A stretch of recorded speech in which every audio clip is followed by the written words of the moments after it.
Okay, so before we get started on this week's topic, last week I made a remark that the comments were disappointing, and I want to say this week they've gotten a lot better. So I've seen more than a few comments that are actually quite good, kind of just, not speaking, people, if you're speaking in conclusions and just kind of a non sequitur and throwing it up there, well, I think this because of this, but you're not really going to engage any further with kind of this process of really kind of working through what it is that we think we believe, then just don't bother commenting because it's a waste of time and I'm not going to respond to it. But I have seen a couple this week that have been fantastic, so I want to thank you so much. And one more thing, let's get this video 50 likes. Can we do that?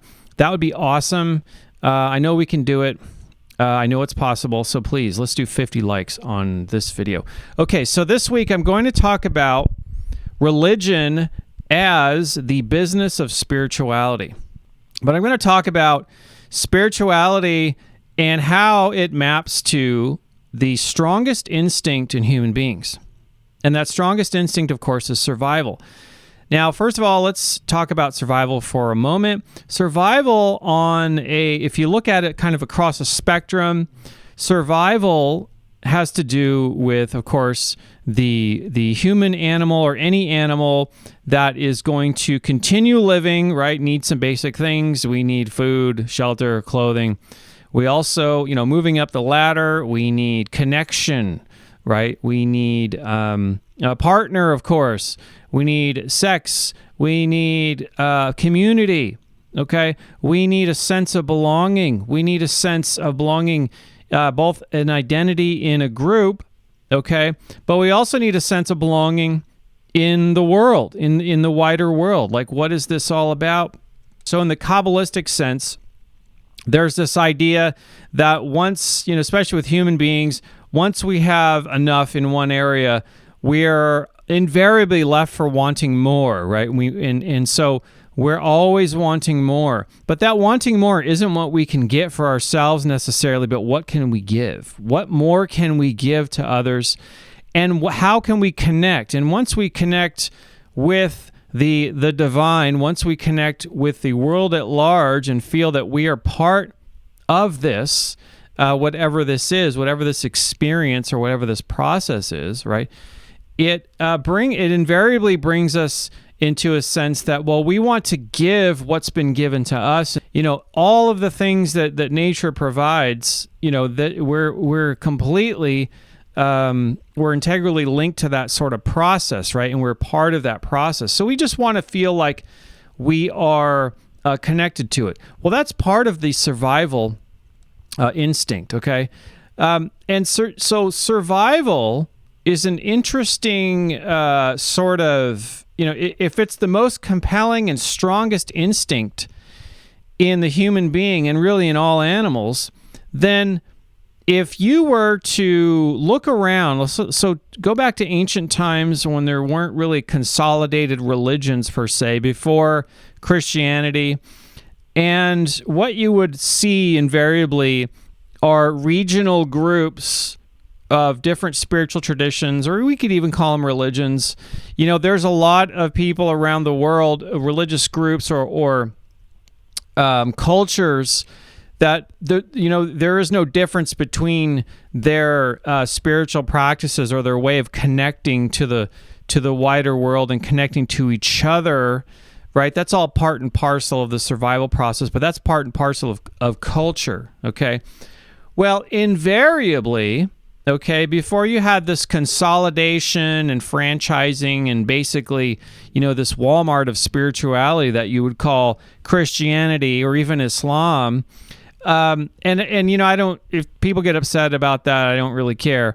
But just hear me out because I'm working through this process here, and so it's going to take a moment to form this thought. So what I mean by that is if you were to go way back in time and look around all of the religious traditions around the world, and even neighboring religious traditions, there would be a fair amount of overlap, okay?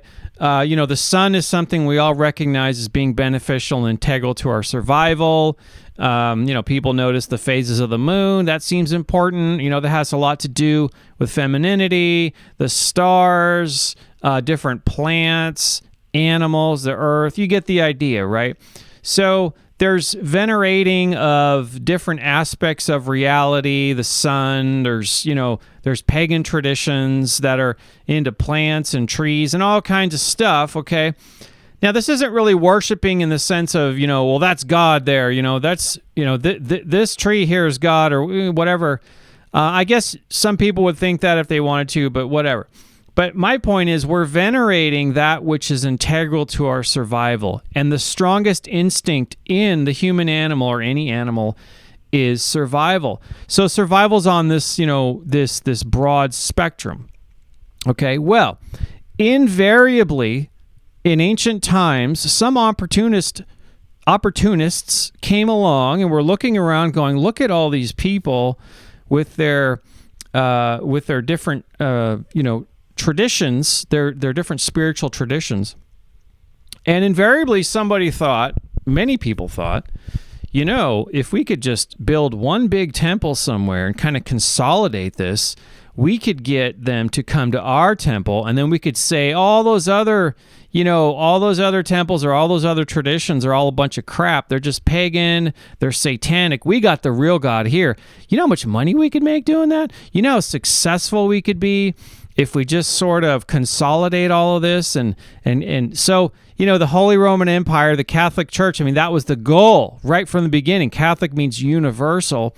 And so their idea was, let's get all of these kind of disorganized pagans and these people in different regions that are connecting, that are, their survival instinct is definitely integral to their traditions spiritually. But let's get them all under one banner because, hey, this is a great business opportunity. Imagine how much money, how much gold and silver and frankincense and myrrh, whatever. Just imagine how much we could get for ourselves if we got everyone under the same banner, and then anyone who tried to compete with us, we would just say, oh, these are a bunch of Satanists over here. This is the real. If you come in here and you bring your money and you tithe every week, then you're going to go to heaven.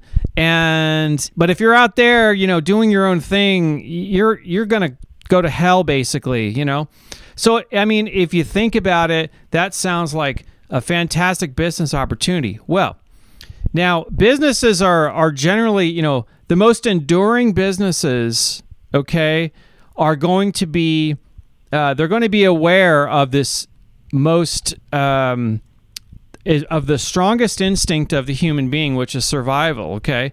Because if you want an enduring business model that's going to stand the test of time, you have to look at what people really, really desire. That's never going to go out of fashion. It's never going to go away, right? And that, of course, is survival, because not only is it survival during our lifetime, but also we think about, well, what happens after I die? Am I going to go to hell? Am I going to go, what's God going to think of me? What are people going to say about me after I die? What about my children? What about my tribe? What about my people? All this sort of thing. Well, religion is religion takes care of that, right? Religion answers that question, especially a consolidated religion.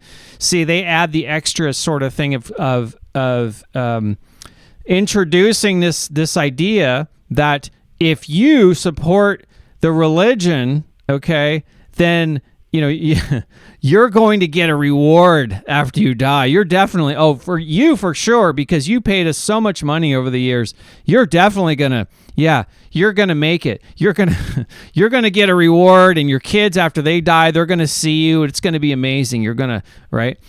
And so that's kind of how it starts, right? And it makes a lot of sense when you think about how businesses these days, even like modern governments, corporations, which I don't know where a business begins and a government ends at this point. It's all kind of just this weird sort of, we're in this world where they're all kind of like all preying on the survival instincts of human beings, a healthcare system. You name it. Look around, And it's all preying on the survival instincts of human beings at a base level. I mean, it's so clear. So I use religion. I use the Catholic Church and the Holy Roman Empire that, went around making franchises. And then, of course, by the 7th century, you have the Islamic Revolution, which was basically, it took from the, it obviously is very close or was inspired by the lawful or legalistic Jewish tradition, Hebrew tradition. But then it kind of took a page from these Catholics that were running around, that the Holy Roman Empire that was running around creating franchises, and they thought, well, gosh, we could do that in our local language in the Arabic Peninsula and northern, or the Arabian Peninsula and northern Africa and stuff. Heck, we could do that too. We could do that kind of too, and we could get these pagan moon worshiping shepherds kind of in our camp, and then we can kind of consolidate, and we can have power, profit, and control for ourselves. So this pattern is very, very old, and this pattern is happening today. And so, if you really start to think about your kind of survival instincts and how they're being harvested. So now people are looking to government and corporations, right, and healthcare systems and this kind of stuff for their survival. It all boils down to the survival instinct that you have and how that's being manipulated in your life to this very day. So I want you to think about that, and not just in religious terms, okay? I'm not necessarily saying, I'm just using religion as the business of spirituality as an example, but a more, kind of modern context would be to do with what's going on in the world today. The healthcare systems, for example, governments trying to, it's always, we're going to keep you safe, right? And they know that they say those sorts of things to keep you safe because they know that your strongest instinct is your survival, okay? But what they're not telling you is they're basically harvesting our survival instincts and using them against us for power, profit, control, just to enrich themselves, because they are afraid that they are incompetent. They know they're incompetent, and they know that they really can't really affect any real change in the world, so that their own survival instincts are causing them to harvest all of the wealth and profit and everything for themselves, because they're deathly afraid that they are really just they're not able to really provide real answers. Okay, so the next time you think about this or that leader, it doesn't really matter. They're all incompetent. They're all liars because they're all dishonest, and none of them are going to say, listen, we really don't really know what's going to happen with this and this and this. They won't even go as far as admitting their own incompetence. We know they're incompetent, and yet we go along with it because they seem to be in control. Well, that's a giant illusion, and that's going to fall apart maybe this year, probably before the election is what I'm guessing. But just something to think about.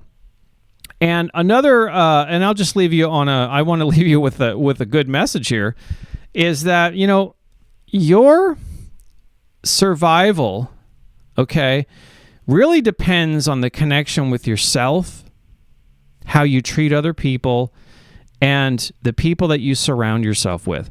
And I feel like throughout human history, regardless of whatever abusive institution was in power, whether it was, the Holy Roman Empire, okay, whether it was, some government or some psychopathic corporation that's trying to take over the world in some certain respect, or whatever it is, it's always been, okay, the survival has always come down to good people circling the wagons, getting together, okay, finding each other, okay, being honest, being human, really connecting with the heart. A corporation is not going to connect to your heart, okay? They're going to have some wonderful marketing message that might lull you into some false sense of security, or a government, leader. They're very good speakers. They're very good at emoting or convincing you, right? These are like professional actors, essentially, is what we have now. We have people that are good talkers, but they're incompetent and they're disconnected. They really are. And these people, they're as afraid as anybody else, okay? So just don't... But, the silver lining in this, the silver lining in all of this is that you really need real friends, real skills, and real wealth. And when you have those three things, okay, and you can go back and watch, I have a series on The Greatest Truth Never Told by Chris Duane. You want to check that out. Really, it's up to us connecting with each other on a human level, on a grassroots level, in your neighborhood, in your community, right? And stop paying attention to these consolidated merchants that are trying to harvest our survival instincts for their own kind of fear mongering, because they're like completely have lost the plot, and they're just afraid. And so they're trying to gather all they can because their survival instincts are telling them to do that. Okay. You follow where I'm going with this? So anyway, I hope you have a wonderful week, and I'll see you on the next one.